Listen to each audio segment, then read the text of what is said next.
Le Parti socialiste guyanais, sous la houlette du député Kataïé, veut réformer l'organisation administrative de la Guyane en dénonçant le joug écrasant d'une assimilation imbécile. L'arrivée du général de Gaulle au pouvoir en 1958 suscite pour les militants du PSG et son leader beaucoup d'espérance. Mais ces attentes sont déçues et conduisent Justin Kataïé à radicaliser davantage son discours.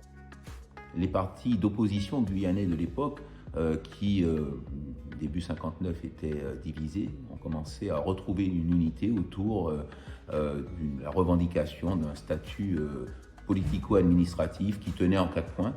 La suppression du territoire de Linini, qui était la majeure partie, 90% du territoire guyanais, qui était uniquement géré par un gouverneur, la mise en place d'un exécutif local et des prérogatives accrues en matière fiscale pour promouvoir le développement économique de la Guyane. C'est une position assez inédite à l'époque, puisqu'elle parvient à faire la synthèse entre la politique d'assimilation et la volonté d'autonomie de gestion. Et c'est à l'époque une voie inédite qu'on peut appeler la troisième voie, qui est peut-être encore actuellement recherchée et prônée. Bien sûr, le gouvernement a louvoyé, il n'a répondu à aucune des revendications du peuple guyanais, et ce qui a conduit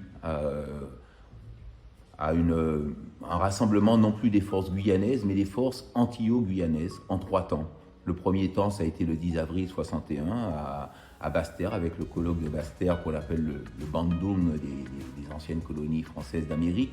Ensuite, il y a eu le 22-23 avril à Paris, la constitution du Front antillo-guyanais, et puis 29 septembre, les partis guyanais d'opposition et pro-assimilation qui se sont retrouvés sur un mémorandum pour demander l'autonomie de gestion. Et donc c'est sur cette revendication d'autonomie de gestion portée par tous les partis politiques guyanais et sur le refus de l'installation d'une base de la Légion étrangère en Guyane que plusieurs manifestations, plusieurs rassemblements ont été appelés pour le mois de juin 1962. Ainsi, en Guyane, la population est dans la rue, disant sa volonté d'un changement face au désenchantement engendré par la départementalisation. Cette manifestation interdite est réprimée, faisant une dizaine de blessés. Ce 14 juin 1962, le député Justin Kataïé se trouve à Paris pour une session parlementaire afin de tenter une nouvelle fois de faire aboutir son projet de statut spécial. Prévenu des événements, il interpelle vivement le ministre de l'Intérieur et annonce qu'il rentre en Guyane aux côtés de ses compatriotes et qu'il n'hésitera pas à mettre le feu. Il prend le vol Air France du 21 juin 1962, Paris-Santiago du Chili avec 102 autres passagers et 10 membres d'équipage. L'avion part de Paris, fait une escale à Lisbonne et aux Açores et s'écrase vers 4 heures du matin à Déé en Guadeloupe. Il n'y a aucun survivant. La thèse de l'attentat était très vite évoquée. Se trouvent également dans l'avion 2 autres autonomistes, le Guadeloupéen Albert Béville et le Martiniquais Roger Tropos. Leur position politique était-elle de nature à inquiéter le pouvoir central français dans le contexte tendu de la fin de la guerre d'Algérie?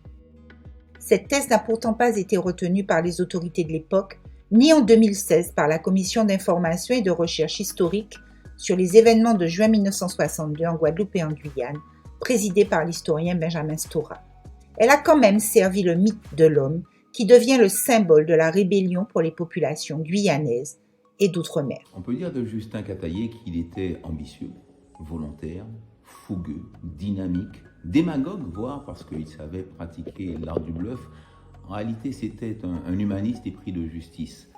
Sur le plan politique, il a très certainement contribué à conscientiser une partie de la population guyanaise de façon non idéologique ou non doctrinale.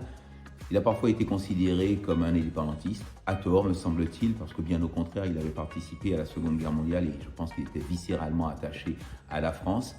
Il a été aussi considéré comme un des précurseurs de la décentralisation, c'est en partie vrai. Je pense qu'en définitive, toute sa vie, il a tenté de changer un système qui avait déçu une population qui était fraternellement attachée à la métropole.